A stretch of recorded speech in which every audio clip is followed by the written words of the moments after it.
Κυρίες και κύριοι, χαίρετε. Είναι η εκπομπή Γεωπολιτικά, μια σύνοψη των κυριωτέρων εξελίξεων στην περιοχή μας αλλά και σε ολόκληρο τον κόσμο. Θα ξεκινήσουμε με την τελετή, με την επίσημη τελετή που έγινε στο Λευκό Οίκο για τον εορτασμό της επετείου της Επανάστασης του 1821 και της Εθνικής Ανεξαρτησίας. Ήταν πράγματι μια εντυπωσιακή τελετή και χαρακτηριστικό είναι το γεγονός ότι ο πρόεδρος των Ηνωμένων Πολιτειών, ο κύριος Τζο Μπάιντεν, χαρακτήρισε την ημέρα αυτή, ονόμασε την ημέρα αυτή, εκτός από ημέρα της Ελληνικής Ανεξαρτησίας, και η ημέρα με την οποία γιορτάζεται η δημοκρατία στην Ελλάδα και στις Ηνωμένες Πολιτείες της Αμερικής. Η μέρα εορτασμού της δημοκρατίας. Κοινή ημέρα εορτασμού της δημοκρατίας στην Ελλάδα και στις Ηνωμένες Πολιτείες της Αμερικής. Νομίζω ότι είναι μια πολύ σημαντική εξέλιξη αυτή. Γεγονός είναι ότι σε αυτή την τελετή, όπως θα δούμε και στο βίντεο που θα ακολουθήσει, είναι εμφανής η επιρροή που ασκούν και μπορούν να ασκήσουν οι Έλληνες των Ηνωμένων Πολιτειών της Αμερικής. Ας δούμε το βίντεο και στη συνέχεια θα το σχολιάσουμε.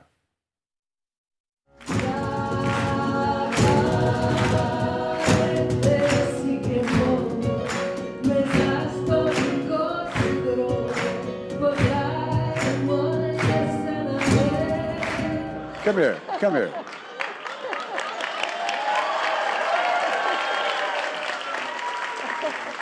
No, I am not Greek, but I had the good sense to marry one.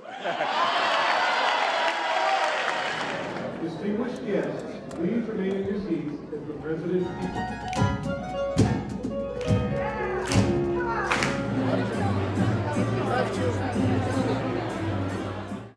Στο βίντεο που παρακολουθήσαμε λοιπόν, είδαμε την τεράστιο σεβασμό που απολαμβάνει ο Αρχιεπίσκοπος της Αμερικής, αλλά και είδαμε και την παρουσία εκπροσώπων της ελληνικής κοινότητας στις Ηνωμένες Πολιτείες της Αμερικής. Φαίνεται λοιπόν ότι εκεί η Ελλάδα έχει τη δυνατότητα να ασκήσει επιρροή και να επηρεάσει τα ελληνικά πράγματα από την ισχυρότερη χώρα του κόσμου.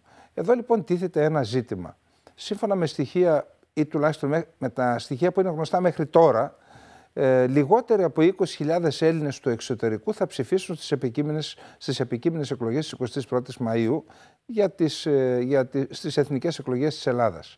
Τη στιγμή που είναι γνωστό ότι στο εξωτερικό υπάρχουν πολλά εκατομμύρια Έλληνες που έχουν δικαίωμα ψήφου.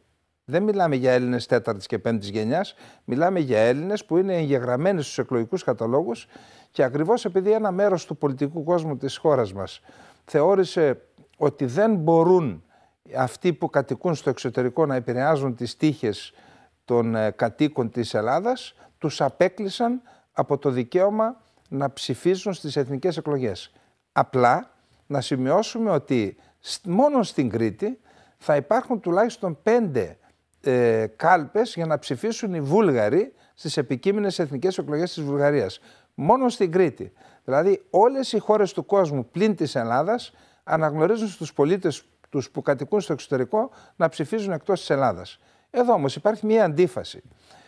Καταρχάς, το ελληνικό κράτος δεν είναι περιορισμένο μόνο στο να ρυθμίζει και να προστατεύει τα δικαιώματα των Ελλήνων που κατοικούν στο εξωτερικό.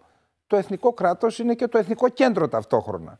Και αφορά η πορεία του ελληνικού κράτους, αφορά και τους Έλληνες του εξωτερικού. Διότι μπορεί οι άνθρωποι αυτοί μετά από ένα διάστημα να επιστρέψουν στη χώρα τους. Άρα έχουν δικαίωμα με την ψήφο τους να επηρεάζουν την πορεία αυτής της χώρας. Υπάρχει όμως και ένα άλλο ζήτημα, το οποίο θα έλεγα ότι και είναι ζήτημα πολιτικής εντιμότητας. Υπό ποια έννοια λοιπόν αποκλείουμε εμείς αυτούς τους ανθρώπους από το να ψηφίζουν και να επηρεάζουν τις τύχες αυτής της χώρας, αλλά όταν τους έχουμε ανάγκη, όπως για παράδειγμα για τα F-35, όπως για παράδειγμα για τα F-16, για το Κυπριακό, τότε ζητούμε τη βοήθειά τους. Γιατί λοιπόν όταν η Ελλάδα και η Κύπρος έχουν ανάγκη, ζητούμε τη βοήθεια αυτών των ανθρώπων, και όταν ζητούν οι άνθρωποι αυτοί να ψηφίσουν για να θεωρήσουν ότι αποτελούν μέρος αυτού του οργανισμού, του οργανωμένου κράτους που λέγεται Ελλάδα τους αποκλείουμε. Νομίζω ότι ο ελληνικός πολιτικός κόσμος θα πρέπει να επανεξετάσει το ζήτημα της συμμετοχής των αποδήμων στις εκλογές. Έτσι η Ελλάδα θα γίνει μεγαλύτερη, μία Ελλάδα έχουμε στο εσωτερικό και μία Ελλάδα έχουμε στο εξωτερικό. Και μάλιστα θα έλεγα ότι ειδικά οι Έλληνες του Καναδά και των Ηνωμένων Πολιτειών είναι ισχυρότεροι, μπορεί να μην είναι ισχυρότεροι πληθυσμιακά, είναι ισχυρότεροι οικονομικά, είναι ισχυρότεροι όσον αφορά το επιστημονικό τους δυναμικό. Μιλούμε για χιλιάδες καθηγητές πανεπιστημίου σε αυτές τις δύο χώρες. Είναι ισχυρότεροι οικονομικά, όπως είπαμε, επιχειρηματικά, και θα έλεγα ότι ίσως είναι ισχυρότεροι και πολιτικά, αφού μπορούν και επηρεάζουν τις αποφάσεις των κυβερνήσεων και του Καναδά και των ΗΠΑ. Ας ελπίσουμε λοιπόν ότι αυτός ο εορτασμός, ο λαμπρός εορτασμός στο Λευκό Οίκο και η επιρροή που έχουν τη δυνατότητα να ασκούν οι Έλληνες του εξωτερικού και ιδιαίτερα οι Έλληνες των ΗΠΑ, να προβληματίσει αυτούς οι οποίοι αποφασίζουν για το ποιος έχει δικαίωμα να ψηφίζει για την πορεία της Ελλάδος και ποιος όχι. Να πάμε λοιπόν στο επόμενο θέμα μας. Το επόμενο θέμα είναι φυσικά ο πόλεμος στην Ουκρανία. Θεωρώ ότι δεν υπάρχει άνθρωπος, ιδιαίτερα στην Ευρώπη και στην Ελλάδα φυσικά, αλλά και σε όλο τον κόσμο, που δεν ενδιαφέρεται για την πορεία των εξελίξεων σε αυτόν τον πόλεμο. Είναι ένας μεγάλος πόλεμος, ο οποίος μάλιστα υπάρχει κίνδυνος να μετατραπεί ακόμα και σε τρίτο παγκόσμιο πόλεμο, χωρίς να θέλουμε να κινδυνολογήσουμε. Αυτό το έχει αναφέρει κατά κόρον πλειάδα αναλυτών σε ολόκληρο τον κόσμο. Εκεί λοιπόν φαίνεται ότι υπάρχει μια στασιμότητα στα μέτωπα.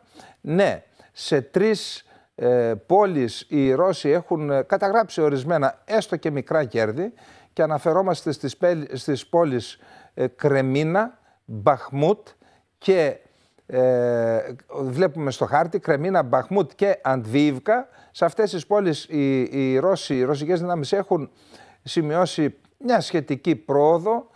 Πιο νότια, σε μια άλλη πόλη, στο Βουγλετάρ, όχι μόνο δεν σημειώσαν πρόοδο, αλλά είχαν και σημαντικές απώλειες.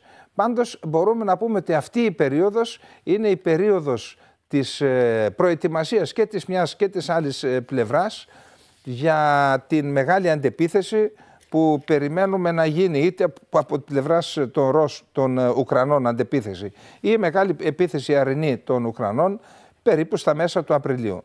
Να πούμε πάντως ότι με βάση το Υπουργείο Άμυνας της Μεγάλης Βρετανίας, η Ρωσία ετοιμάζεται να αρχίσει μια νέα μεγάλη εκστρατεία στρατολόγησης περίπου 400.000 στρατιωτών για την Ουκρανία.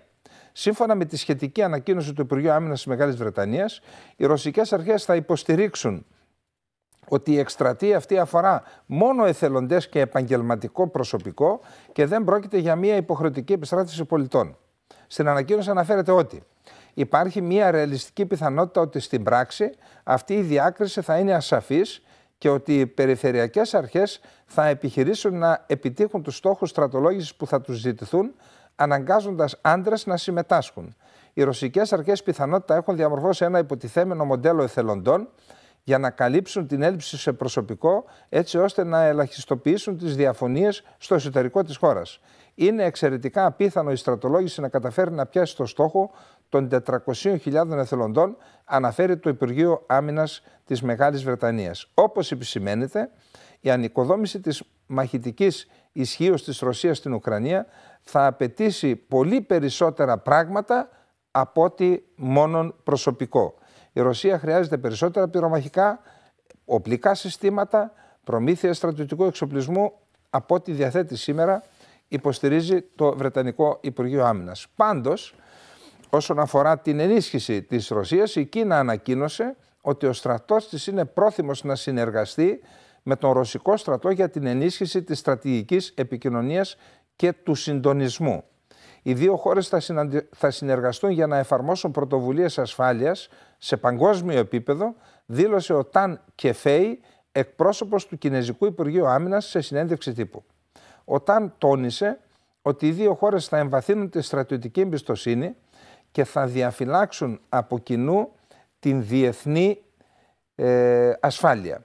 Θα οργανώσουν επίσης περαιτέρω κοινές θαλάσσιες αεροπορικές περιπολίες και κοινές ασκήσεις Να πούμε ότι πρόσφατα ο πρόεδρος της Κίνας, Σι Τζίνπινγκ, επισκέφθηκε την Ρωσία και συναντήθηκε με τον πρόεδρο Βλαντιμίρ Πούτιν. Μια επίσκεψη που προκάλεσε ανησυχία στη Δύση, την κατήγγελαν οι ΗΠΑ, στην οποία πάντως δεν έγινε αναφορά για παροχή φωνικών όπλων από πλευράς της Κίνας στην Ρωσία.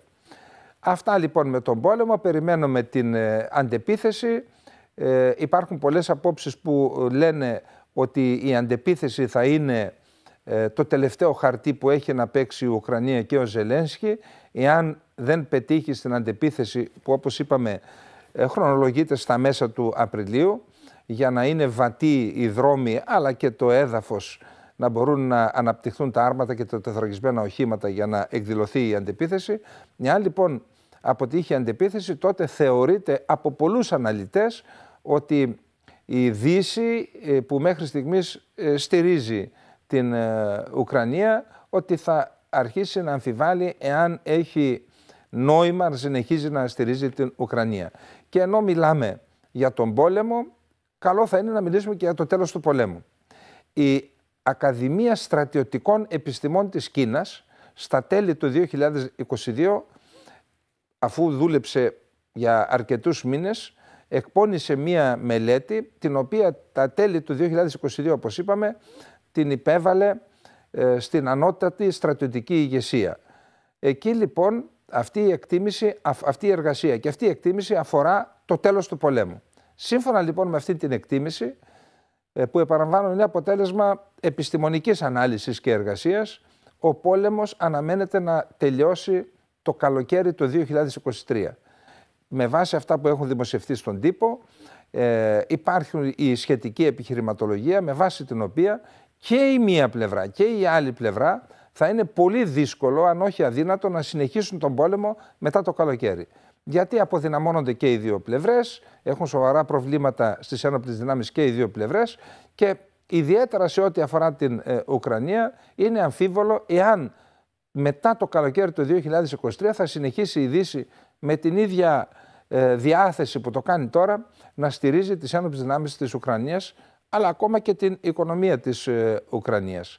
Υπάρχει ακόμα και ένα ακόμα ζήτημα που δεν αναφέρεται στην έκθεση, που λέει ότι το 2024 είναι έτος εκλογών στις Ηνωμένες Πολιτείες της Αμερικής, και εκεί πιθανόν να υπάρχουν κύκλοι και στους δημοκρατικούς, κυρίως στους ρεπουμπλικάνους, που θα καταστήσουν ως ζήτημα προεκλογής αντιπαράθεσης στη συνέχιση της υποστήριξης στην Ουκρανία, κάτι το οποίο πιθανόν να μην το θέλει ούτε μία ούτε η άλλη πλευρά.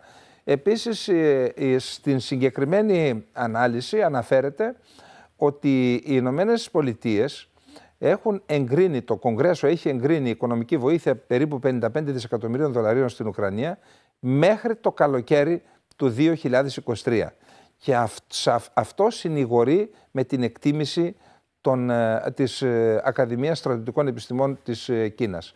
Πάντως, ακριβώς γι' αυτό το λόγο, μετά, αφού πήρε αυτή την ανάλυση ο πρόεδρος της Κίνας, προγραμμάτισε την επίσκεψη στην Μόσχα και προηγουμένως έστειλε τον κορυφαίο διπλωμάτη, τον κύριο Γουάν, στο Μόναχο, όπου είχαν συγκεντρωθεί 200 αρχηγοί κρατών, πρωθυπουργοί, υπουργοί άμυνας και αξιωματούχοι από 200 χώρες στην Σύνοδο Ασφάλειας του Μονάχου, και εκεί παρουσίασε το ειρηνευτικό σχέδιο, και με αυτό το ειρηνευτικό σχέδιο η Κίνα προσπαθεί να καταστήσει εαυτήν ως έναν ρυθμιστή στον πόλεμο της Ουκρανίας, και πάντα με στόχο να οριμάσει αυτή η πρόταση και να τελεσφορήσει μέχρι τα μέσα του καλοκαιριού του 2023.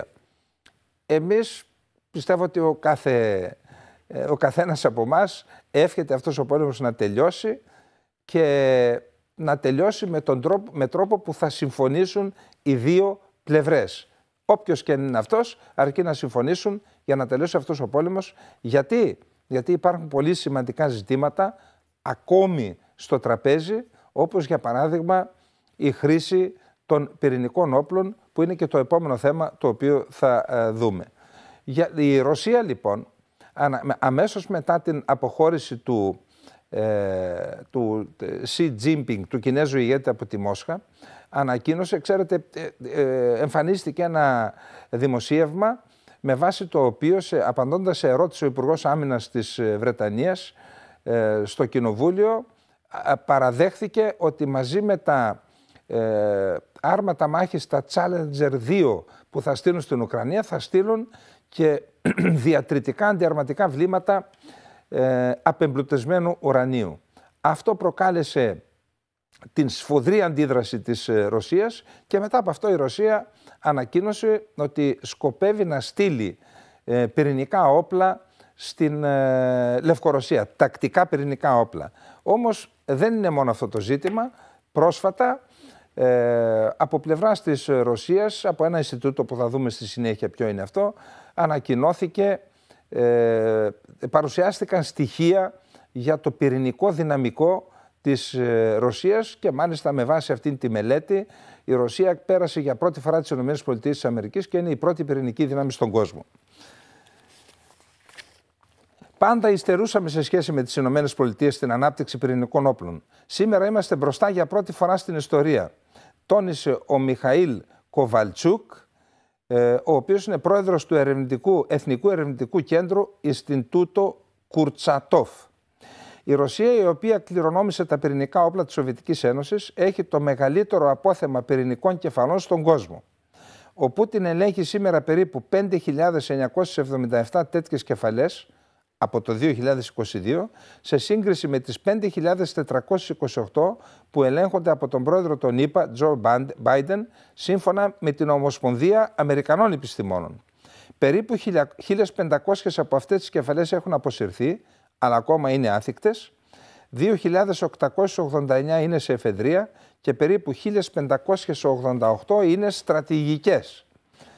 Οι 812 έχουν αναπτυχθεί σε βαλιστικούς πυράβλους ξηράς, περίπου 576 σε εκείνους που εκτοξεύονται από υποβρύχιο και περίπου 200 σε βάσεις βαρέων βομβαρδιστικών, σύμφωνα με το Bulletin of the Atomic Scientists. Οι ΗΠΑ έχουν περίπου 1.644 αναπτυγμένες στρατηγικές πυρηνικές κεφαλές. Η Κίνα έχει συνολικά 350, η Γαλλία 290 και το Ηνωμένο Βασίλειο 225, σύμφωνα πάντα με την Ομοσπονδία Αμερικανών Επιστημόνων. Τέτοιοι αριθμοί σημαίνουν ότι κυρίως η Μόσχα αλλά και η Ουάσιγκτον θα μπορούσαν να καταστρέψουν τον κόσμο, ολόκληρη την ανθρωπότητα, όχι μία, αλλά πολλές φορές. Να σημειωθεί ότι κατά τη διάρκεια του ψυχρού πολέμου η κατάσταση ήταν χειρότερη, αφού η Σοβιετική Ένωση είχε φτάσει να έχει 40.000 πυρηνικές κεφαλές και η ΗΠΑ 30.000 πυρηνικές κεφαλές. Η Ρωσία έχει περίπου 400 πυρηνικά οπλισμένους διυπηρωτικούς βαλιστικούς πυράβλους, οι οποίοι σύμφωνα με το Bulletin of the Atomic Scientists μπορούν να μεταφέρουν έως και 1.185 κεφαλές. Η Ρωσία διαθέτει 10 πυρηνικά υποβρύχια που μπορούν να φέρουν 800 κεφαλές και 60 με 70 πυρηνικά βομβαρδιστικά.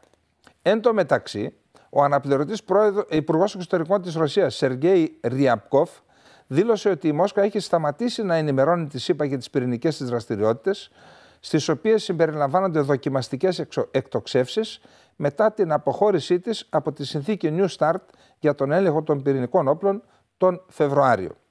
Όλες οι ενημερώσεις, κάθε μορφής ενημερώσεις, όλες οι ανταλλαγές δεδομένων, όλες οι δραστηριότητες επιθεώρησης, γενικά κάθε είδους εργασία βάσει συμφωνίας αναστέλλονται και δεν θα πραγματοποιηθούν άλλες ενημερώσεις προς τη ΣΥΠΑ, δήλωσε ο Ριαπκόφ στο πρακτορείο Interfax.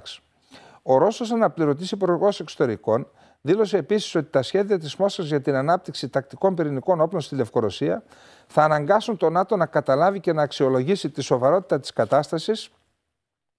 Να υπενθυμίσουμε, το αναφέραμε και πριν από λίγο, ότι η Μόσχα και το Μίνσκ συμφώνησαν να τοποθετήσουν τακτικά πυρηνικά όπλα στο έδαφος της Λευκορωσίας.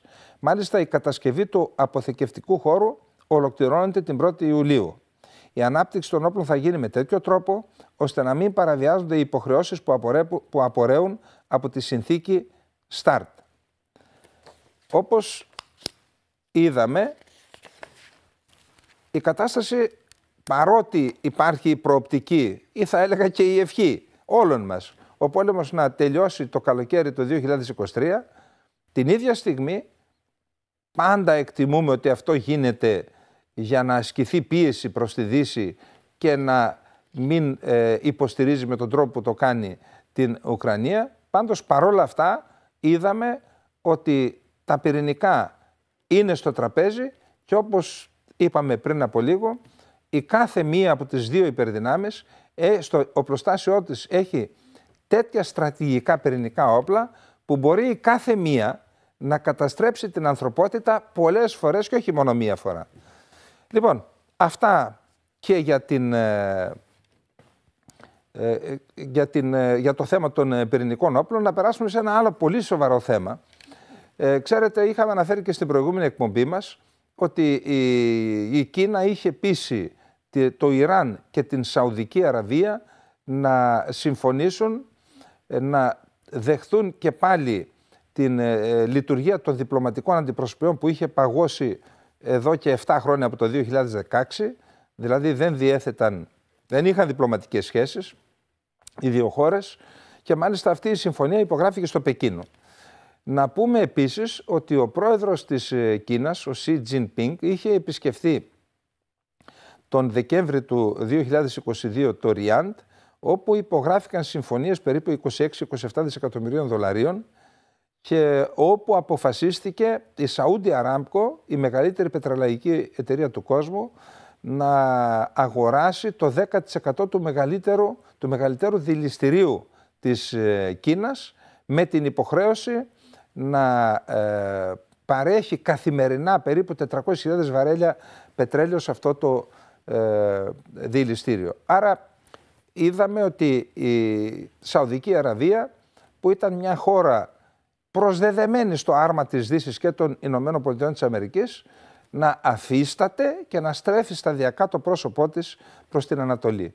Τώρα λοιπόν, πολύ πρόσφατα, πριν από λίγες ημέρες, το Υπουργικό Συμβούλιο στο Ριάντ, υπάρχει και τέτοιο, αποφάσισε η Σαουδική Αραβία να υποβάλει αίτηση στον Οργανισμό Συνεργασίας της Σανγκάης για να γίνει εταίρος διαλόγου, όχι πλήρες μέλος, διατηρώντας το δικαίωμα σε λίγα χρόνια να γίνει και πλήρες μέλος του Οργανισμού Συνεργασίας της Σανγκάης. Τι είναι ο Οργανισμός Συνεργασίας της Σανγκάης? Αν και οι διεργασίες ξεκίνησαν από τη δεκαετία του 90, το 2001, αν δεν κάνω λάθος, ιδρύθηκε αυτός ο οργανισμός μεταξύ της Ρωσίας, της Κίνας και 5 χωρών της Κεντρικής Ασίας, δηλαδή του Καζακστάν, του Ουσμπεκιστάν, της Κυργιζίας και του Τατζικιστάν. Το Τουρκμενιστάν, ενώ συμμετείχε στις συζητήσεις, τελικώς πάγωσε την συμμετοχή του. Στη συνέχεια έγιναν μέλη η Ινδία και το Πακιστάν, δύο πολύ μεγάλες δυνάμεις στην περιοχή, και πρόσφατα υπέβαλε αίτημα για να γίνει πλήρες μέλος και το Ιράν. Είναι λοιπόν ένας πολιτισμικός, πολιτιστικός, πολιτικός, οικονομικός οργανισμός, στον οποίο όμως δεν έχουν προχωρήσει ακόμα στη δημιουργία και κοινή στρατιωτικής δύναμης, για να το ονομάσουμε το ΝΑΤΟ της Κεντρικής Ασίας, όμως υπάρχει στο καταστατικό του η πρόβλεψη και για συνεργασία και για θέματα ασφάλειας, καταπολέμησης της τρομοκρατίας και άμυνας. Δηλαδή οι προοπτικές είναι πιθανόν να μετεξελιχθεί και σε ένα ΝΑΤΟ της περιοχής. Η συμμετοχή λοιπόν σε αυτόν τον οργανισμό συνεργασίας της Σανγκάης και του Ιράν και πρόσφατα και της Σαουδικής Αραβίας, έστω και ως εταίρος διαλόγου, θεωρώ ότι είναι μια πάρα πολύ σοβαρή γεωπολιτική εξέλιξη που είναι δεδομένο ότι θα προβληματίσει τη Δύση και ιδιαίτερα τις Ηνωμένες Πολιτείες της Αμερικής. Πάντως η Κίνα δείχνει ιδιαίτερη δραστηριότητα όχι μόνο στις δύο προαναφερθήσεις χώρες, σε όλες τις χώρες του αραβικού κόσμου. Από το 2002 μέχρι σήμερα, επί 20 χρόνια, έχει δαπανίσει δεκάδες δισεκατομμύρια δολάρια για υποδομές, ακόμα και για δωρεάν βοήθεια σε χώρες που το είχαν ανάγκη, και με αυτόν τον τρόπο με όπλο την οικονομία και τις εμπορικές και άλλες ανταλλαγές, σταδιακά επεκτείνει την επιρροή της σε περιοχές που βρίσκονται είτε στον αραβικό κόσμο είτε και στην ανατολική πλευρά της Αφρικανικής Υπήρου. Αυτά μέχρι στιγμής. Θα κάνουμε ένα μικρό διάλειμμα και σε λίγο θα είμαστε και πάλι μαζί. Μην φύγετε, μείνετε μαζί μας.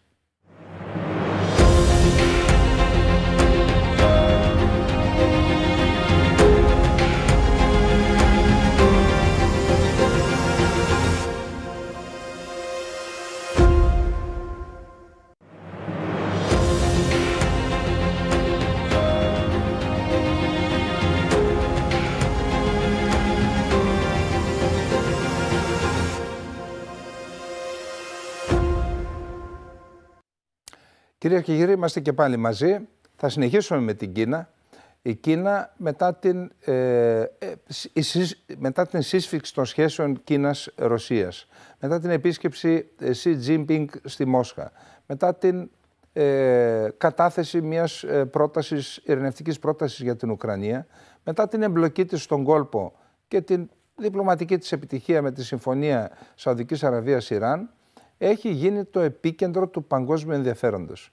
Και σταδιακά σειραίουν, θα έλεγα, οι ηγέτες των χωρών του κόσμου στο Πεκίνο για να κάνουν διαβουλεύσεις, να πούν την άποψή τους για το ειρηνευτικό σχέδιο και, αν θέλετε, να εξυπηρετήσει η κάθε χώρα ή ο οργανισμός τα συμφέροντα μέσα από αυτήν την επίσκεψη και τη συνεργασία με την Κίνα. Γι' αυτό ο Πρωθυπουργός της Ισπανίας, η Ισπανία είναι η χώρα η οποία αναλαμβάνει την Προεδρία της Ευρωπαϊκής Ένωσης, επισκέφθηκε το Πεκίνο. Εκεί συζητήθηκαν διάφορα ζητήματα και διμερεί και σύνοευρωπαϊκά. Φυσικά και συζητήθηκε και το θέμα του ειρηνευτικού σχεδίου της Κίνας. Επίσης επισκέπτεται στις 11 Απριλίου ο πρόεδρος της Βραζιλίας, ο Λούλα. Είχε προγραμματιστεί η επίσκεψή του να γίνει νωρίτερα, ασθένησε. Τώρα έχουμε νέα ημερομηνία 11 Απριλίου. Η Βραζιλία είναι μια πολύ μεγάλη χώρα, πάνω από 200 εκατομμύρια πληθυσμός, μεγάλη οικονομία, ανήκει στους BRICS, όπως και η Κίνα. Επίσης έχει προγραμματιστεί η επίσκεψη της κυρίας Φόντερ Λάιν και του Προέδρου της Γαλλίας, του κυρίου Μακρόν. Άρα η Κίνα, ναι, γίνεται το επίκεντρο του παγκόσμιου ενδιαφέροντος, αναδεικνύεται μέσα από τον πόλεμο στην Ουκρανία, είναι ένας από τους κερδισμένους η Κίνα, αναδεικνύεται η γεωπολιτική βαρύτητα αυτής της χώρας. Και γι' αυτό ο πρόεδρος της Ουκρανίας, ο Βολοντίμιρ Ζελένσκι, μιλώντας σε συνέντευξη, είπε ότι καλεί τον πρόεδρο της Κίνας να επισκεφτεί το Κίεβο. Μάλιστα, χαρακτήρισε τις σχέσεις των δύο χωρών καλές, ξεκινούν φυσικά πολύ πριν από τον πόλεμο. Εδώ να σημειώσουμε ότι τη δεκαετία του 90, μετά την διάλυση της Σοβιετικής Ένωσης, υπήρχε στα ναυπηγεία της Ουκρανίας ας μου επιτραπεί η λέξη, το κουφάρι ενός υποκατασκευή αεροπλανοφόρου, το Βαριάγκ, έτσι ονομαζόταν. Τότε η Κίνα το αγόρασε, υποτίθεται, για να το χρησιμοποιήσει, αυτή ήταν η δικαιολογία, σαν τουριστικό προορισμό. Το αγόρασε από την Ουκρανία, στη συνέχεια πήρε, μετά από πολλές συζητήσεις με την Τουρκία, πήρε την άδεια να περάσει από τα στενά και του Βοσπόρου και των Δαρδανελίων, και η Κίνα έκανε και ένα θαύμα για την εποχή. Ρημούλκησε, δεδομένου ότι δεν είχε κινητήρες, ρημούλκησε αυτό το κουφάρι από όλη αυτή από την Ουκρανία, πέρασε τα στενά, πέρασε το Σουέζ, Ινδικό ωκεανό, Συνική θάλασσα, το ρημούλκησε μέχρι την Κίνα. Και αυτό τελικώς ήταν το πρώτο αεροπλανοφόρο του κινέζικου πολεμικού ναυτικού. Εκτός αυτού, η Κίνα έχει κάνει επενδύσεις και στον τομέα της τεχνολογίας και στον τομέα της πρωτογενούς παραγωγής στην Ουκρανία. Άρα η Ουκρανία θέλει να διατηρήσει αυτές τις σχέσεις, δεδομένου του οικονομικού βάρους της Κίνας. Προσδοκά μάλιστα να συμμετέχει η Κίνα στην ανοικοδόμηση της Ουκρανίας μετά τον πόλεμο. Γι' αυτό και ο Βολοντιμίρ Ζελένσκι κάλεσε τον Xi Jinping να επισκεφτεί το Κίεβο. Μάλιστα, ο Ουκρανός πρόεδρος σημείωσε ότι δεν ήταν πετυχημένη για τη Ρωσία η επίσκεψη του Κινέζου Προέδρου στη Μόσχα, υπογραμμίζοντας ότι αμέσως μετά την επίσκεψη του Σι Τζίνπινγκ στη Μόσχα ήρθε η απόφαση για την ανάπτυξη τακτικών πυρηνικών όπλων από πλευράς της Ρωσίας στην Λευκορωσία. Με αυτόν τον τρόπο δικαιολόγησε την άποψή του ο Ουκρανός Πρόεδρος ότι η επίσκεψη του Κινέζου Προέδρου δεν ήταν πετυχημένη για την Ρωσία. Να περάσουμε, και πάλι είμαστε στην Κίνα, μονοπολεί πράγματι το ενδιαφέρον η Κίνα.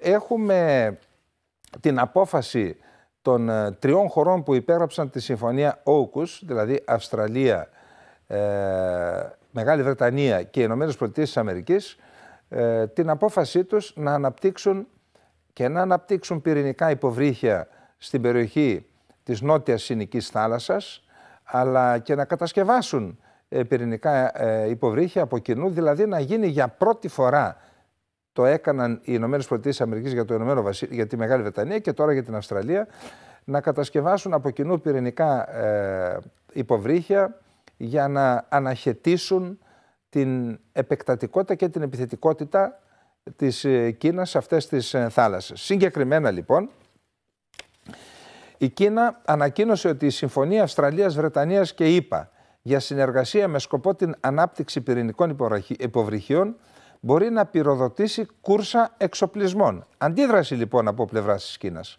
Μόλις ανοίξει το κουτί της Πανδώρας, η περιφερειακή στρατηγική ισορροπία θα διαταραχθεί, η περιφερειακή ασφάλεια θα απειληθεί σοβαρά, δήλωσε ο Ταν Κεφέι, εκπρόσωπος του Κινέζικου Υπουργείου Άμυνας, στη διάρκεια τακτικής ενημέρωσης.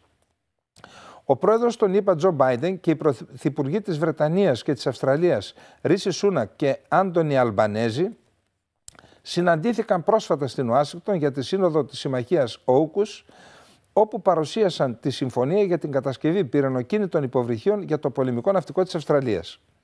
Εδώ και 1,5 χρόνο διεξάγονταν παρασκηνιακά συνομιλίες ανάμεσα στην Καμπέρα, την Ουάσιγκτον και το Λονδίνο για την απόκτηση από την Αυστραλία ευαίσθητων τεχνολογιών που αφορούν την ανάπτυξη πυρηνικών. Είναι η πρώτη φορά που αμερικανικές τεχνολογίες που συνδέονται με τα πυρηνικά υποβρύχια θα εξαχθούν μετά το 1960, όταν οι ΗΠΑ είχαν βοηθήσει τη Βρετανία να κατασκευάσει τα δικά της υποβρύχια.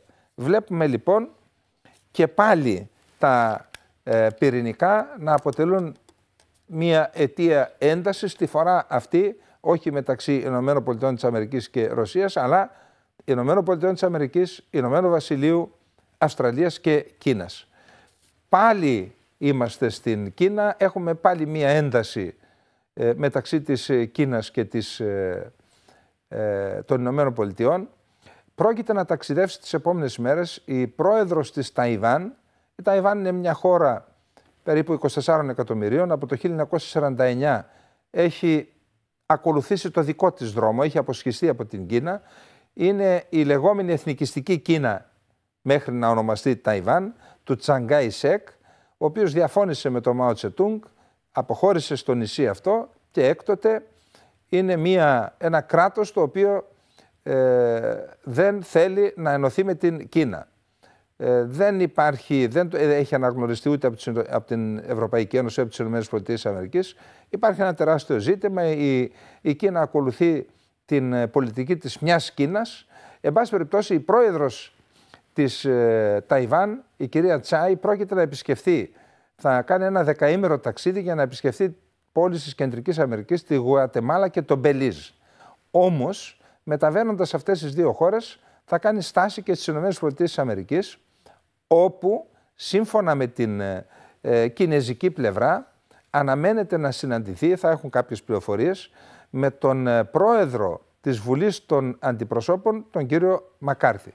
Μάλιστα είχαμε και απειλές από πλευράς της Κίνας ότι θα υπάρξει αντίδραση, χωρίς να διευκρινίζουν πώς θα αντιδράσει το Πεκίνο, θα υπάρχει αντίδραση σε περίπτωση που γίνει αυτή η συνάντηση και καλούν τις ΗΠΑ να αποφύγουν αυτήν την εξέλιξη, η οποία μπορεί να αποτελέσει, όπως είπαμε, και την αιτία μιας έντασης μεταξύ των δύο χωρών.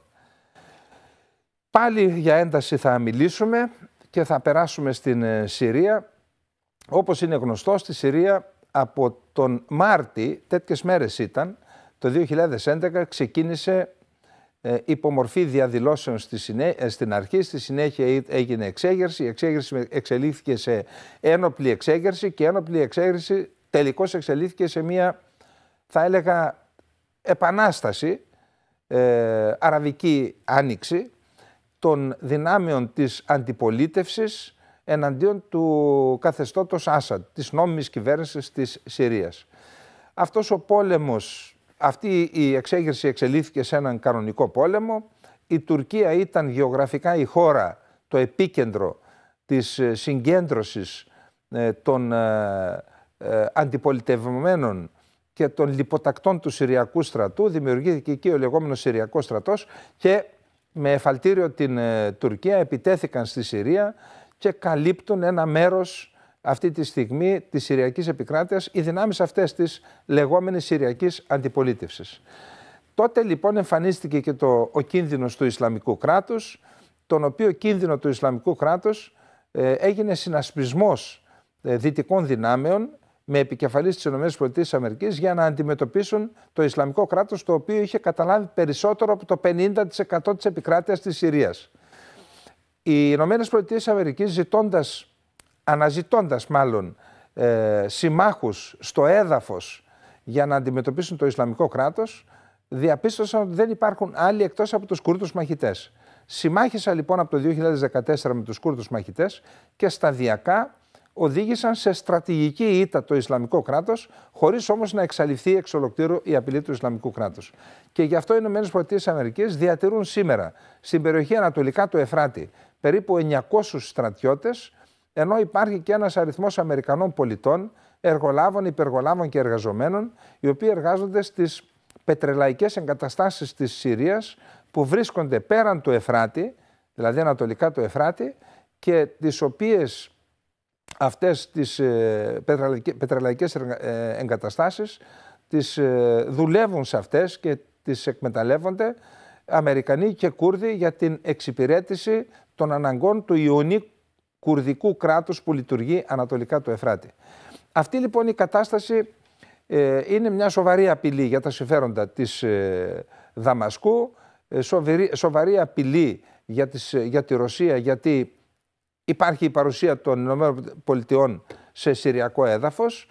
Είναι και μια σοβαρή απειλή και για το Ιράν, το οποίο Ιράν έχει παρουσία στο πεδίο, δηλαδή μετά από διμερή συμφωνία Δαμασκού και Τεχεράνης υπάρχουν αρκετές χιλιάδες πολιτοφύλακες οι οποίοι βοηθούν το στρατό της Συρίας να αντιμετωπίσει είτε την αντιπολίτευση είτε το Ισλαμικό κράτος. Τις προηγούμενες ημέρες λοιπόν ένα μη επανδρωμένο αεροσκάφος ιρανικών συμφερόντων κτύπησε μία εγκατάσταση στην περιοχή Χασάκα της βορειοανατολικής Συρίας και από την επίθεση σκοτώθηκε ένας Αμερικανός υπεργολάβος και τραυματίστηκαν 5 άλλοι στρατιώτες και εργαζόμενοι Αμερικανοί.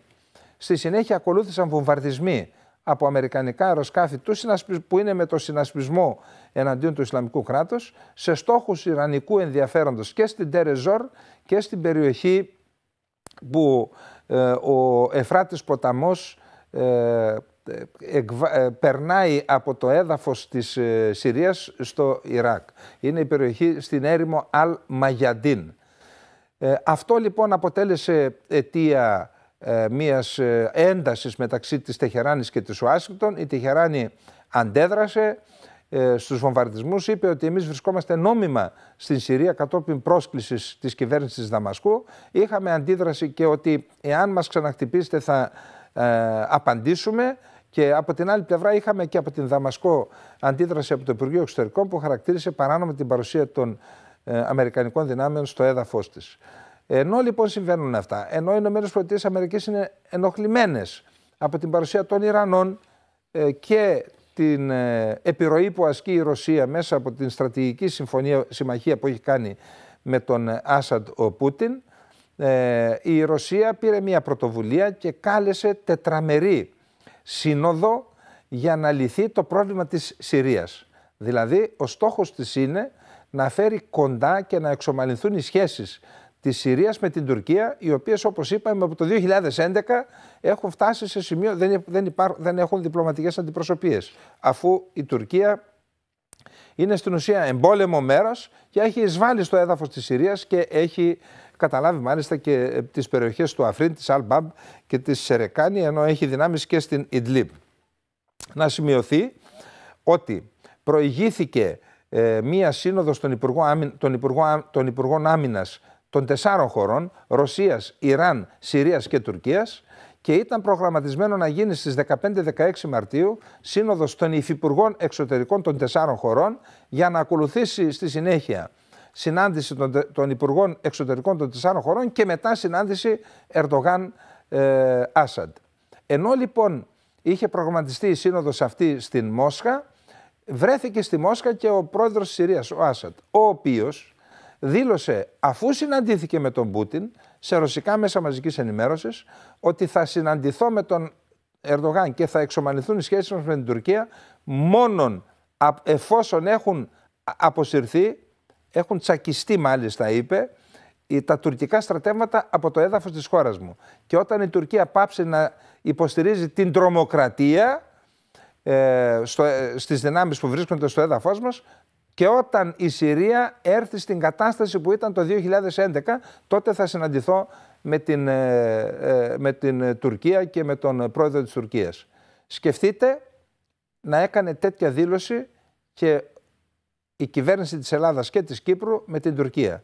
Να αποσύρετε τα στρατεύματά σας από την κατεχόμενη Κύπρο και μετά να κάνουμε συνομιλίες. Ανταυτού έχουμε αυτά που γνωρίζετε τόσα χρόνια, τα οποία έχουν καταστήσει και την Κύπρο και την Ελλάδα όμηρο των στρατευμάτων κατοχής, και κανείς δεν θέτει ως προϋπόθεση για να προχωρήσουν οι σχέσεις των 2 χωρών, Ελλάδας και Τουρκίας, την απόσυρση των στρατευμάτων κατοχής. Δεν το κάνουμε εμείς, η δημοκρατική χώρα, το κάνει μια χώρα αυταρχική και το κάνει με θάρρος και θα έλεγα και με τόλμη, παρότι η κατάσταση στη Συρία είναι πολύ χειρότερη από ό,τι είναι στην πατρίδα μας. Τέλος πάντων, αυτή η κατάσταση δημιουργεί σοβαρό προβληματισμό στις ΗΠΑ, οι οποίες δηλώνουν ότι δεν πρόκειται να εγκαταλείψουν την περιοχή, έχοντας προφανώς ως στόχο μέσω της παρουσίας τους να ασκούν επιρροή και να μην αφήσουν χώρο να επεκτείνει την επιρροή της η Ρωσία σε αυτήν την πολύ κρίσιμη περιοχή, δεδομένου ότι εκεί βρίσκονται τα μεγαλύτερα αποθέματα νερού και τα μεγαλύτερα αποθέματα, ενεργειακά αποθέματα ολόκληρης της περιοχής. Να περάσουμε λοιπόν στο επόμενο θέμα μας. Το επόμενο θέμα είναι η επίσκεψη του, μιλήσαμε για κατεχόμενα. Εκεί υπάρχει ένα άλλο πρόβλημα. Το πρόβλημα αυτό λέγεται Ηνωμένο Βασίλειο ή Μεγάλη Βρετανία. Βρίσκεται για τετραήμερη επίσκεψη το ενεργούμενο του Ερντογάν, που αποκαλείται ψευτοπρόεδρος της ψευτοδημοκρατίας των κατεχομένων, ο Τατάρ, βρίσκεται στο Λονδίνο, όπου μίλησε στο King College και έδωσε και συνέντευξη σε ένα πολύ σημαντικό ραδιόφωνο στο Λονδίνο. Να δούμε λοιπόν τι είπε σε αυτήν την συνέντευξη. Βλέπουμε εδώ και στις εικόνες οι φοιτητές, Κύπριοι φοιτητές, αντιδρούν έξω από το King College, αντιδρούν στην ομιλία του Τατάρ, που έτσι στην ουσία τον ξεπλένουν. Είναι ο επικεφαλής ενός παράνομου κρατηδίου, το οποίο στέκει στα πόδια του με παράνομο στρατό κατοχής σε έδαφος Ευρωπαϊκής Ένωσης, και αυτό δείχνει μάλλον να μην απασχολεί και πολλούς στην Ευρώπη. Στο Κυπριακό αφιέρωσε 1 ώρα προγράμματος το βράδυ της Τετάρτης ο δημοφιλής ραδιοφωνικός σταθμός του Λονδίνου LBC, με αφορμή την επίσκεψη στη Βρετανική πρωτεύουσα του Τατάρ. Να χαρακτηρίζει κρίσιμη για τους Τουρκοκύπριους την επιδιωκόμενη λύση των 2 κρατών, ο Τουρκοκύπριος ηγέτης. Στην εκπομπή φιλοξενήθηκε και ο βουλευτής της Κυπριακής Δημοκρατίας στο Ηνωμένο Βασίλειο, Ανδρέας Κακουρής, ο οποίος είπε ότι δεν γίνονται αποδεκτά τα 2 κράτη, ενώ σημείωσε ότι η τουρκική πλευρά δεν θέλει να εργαστεί για την επανένωση του νησιού. Ο παρουσιαστής της εκπομπής, Ιαν Ντέιλ, γνωστός δημοσιογράφος και πολιτικός σχολιαστής στη Βρετανία, φιλοξένησε αρχικά, όπως είπαμε, στο στούντιο τον Τατάρ, τον οποίο σύστησε ως πρόεδρο της Βορείας Κύπρου. σπέβδοντας όμως να διευκρινίσει ότι ηγείται μιας οντότητας που δεν αναγνωρίζεται διεθνώς παρά μόνο από την Τουρκία. Ο Τατάρ εξέθεσε τις γνωστές θέσεις του, καθώς αναφέρθηκε σε δύο κυρίαρχους λαούς στο νησί της Κύπρου και σε συνειδιοκτήτες της Κυπριακής Δημοκρατίας. Κατηγόρησε τους Ελληνοκύπριους για την απόρριψη του σχεδίου Ανάν και είπε ότι οι Τουρκοκύπριοι έχουν τη δική τους κυριαρχία και το δικό τους κράτος. Όπως συνέχισε, η πρότασή του αφορά δύο κράτη που θα συνυπάρχουν το ένα δίπλα στο άλλο και θα συνεργάζονται σε μια σειρά τομέων. Χαρακτήρισε τη λύση των δύο κρατών κρίσιμη για την ύπαρξη και ευημερία των Τουρκοκυπρίων. Στο ερώτημα αν η λύση ενός ενιαίου κράτους είναι νεκρή, ο Τατάρ ισχυρίστηκε ότι οι Τουρκοκύπριοι έχουν υποφέρει πολύ στο παρελθόν λόγω της επιδίωξης της Ένωσης με την Ελλάδα. Ο δημοσιογράφος, ο Ιαν Ντέιλ, παρενέβη για να σχολιάσει ότι κάτι τέτοιο δεν ισχύει σήμερα. Και τότε ο Τουρκοκύπριος ηγέτης αντέτεινε πως η λύση πρέπει να είναι πρακτική, λειτουργική και ρεαλιστική. Στην παρατήρηση δε του Βρετανού δημοσιογράφου ότι πολλοί θεωρούν την παράνομη οντότητα μαριονέτα της Τουρκίας και ότι κάτι τέτοιο δεν μπορεί να το θέλει ένα ανεξάρτητο κράτος, ο Ερσίν Τατάρ απάντησε ότι θέλει συνεργασία με τη μητρογονική πατρίδα, διότι έχει θυσιάσει πολλά για τους Τουρκοκύπριους. Μέσω της Τουρκίας μπορούμε να επιβιώσουμε με ανεξαρτησία και με την αξιοπρέπειά μας. Δεν θα δεχθούμε ποτέ να είμαστε μειονότητα. Ο Τατάρ επίσης αντέδρασε στην επανειλημμένη χρήση της λέξης εισβολή. Τον περάζουν τον κύριο Τατάρ η αλήθεια και η εισβολή και κατοχή από τον παρουσιαστή, προβάλλοντας τον ισχυρισμό ότι οι Τουρκοκύπριοι κάλεσαν την Τουρκία να επέμβει για να τους προστατεύσει.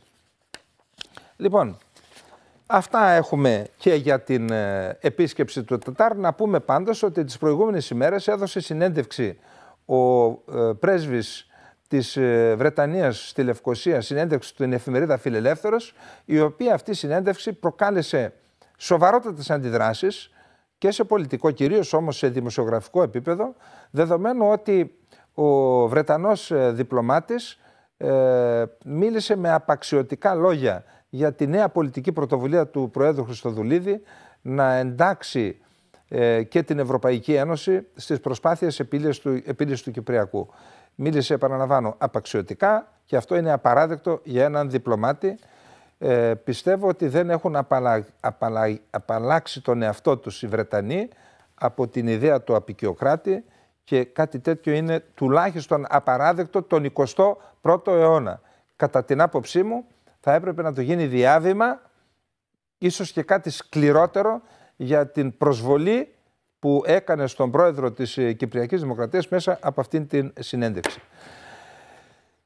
Τις επόμενες ημέρες, μέσα στον Απρίλιο και πάλι, μάλιστα πάντως πριν τις εκλογές της 14ης Μαΐου, θα γίνουν τα εγγένεια του πυρηνικού σταθμού παραγωγής ηλεκτρικής ενέργειας στο Ακ-Κουγιού της Μερσίνας, στην Τουρκία.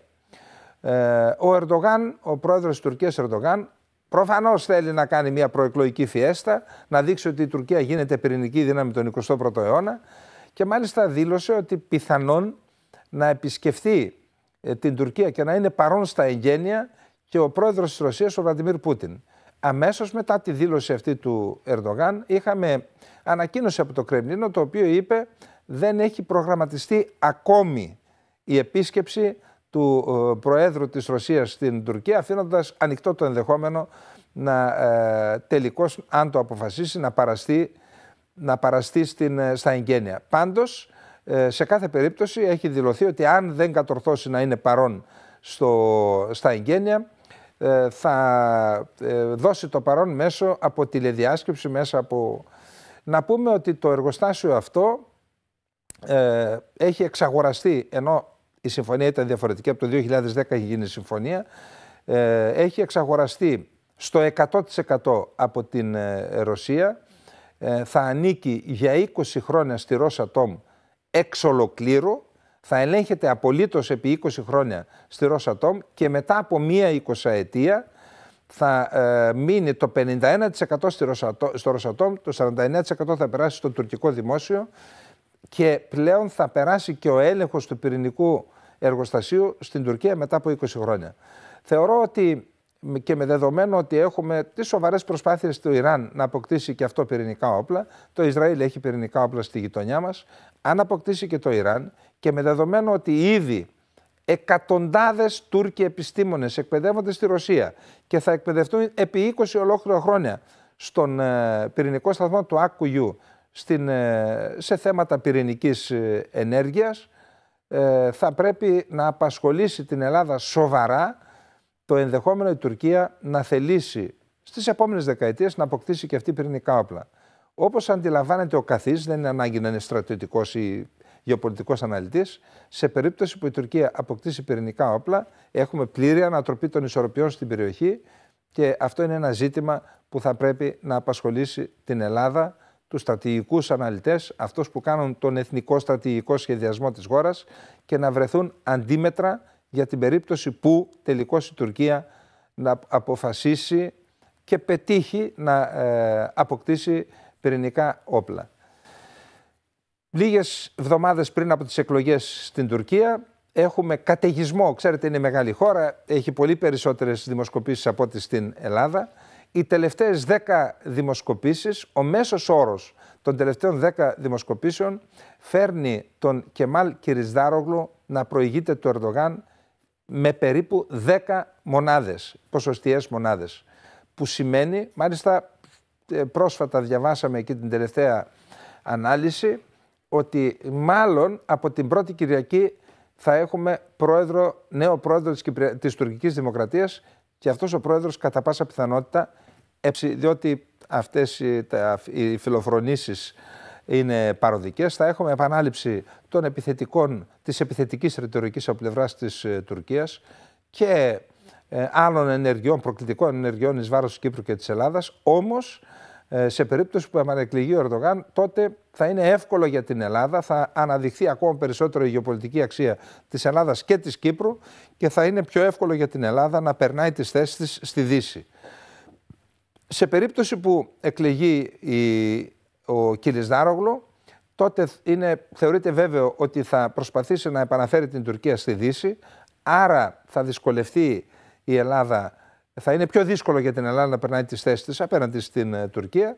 Όμως, εάν εκλεγεί ο Κιριζντάρογλου, υπάρχουν εκτιμήσεις ότι για μία διετία, τριετία θα ανοίξει ένας... Αυτά ήταν τα κυριότερα γεγονότα, οι κυριότερες εξελίξεις στην περιοχή μας και στον κόσμο. Μέχρι την επόμενη Κυριακή να είστε όλες και όλοι καλά. Γεια σας.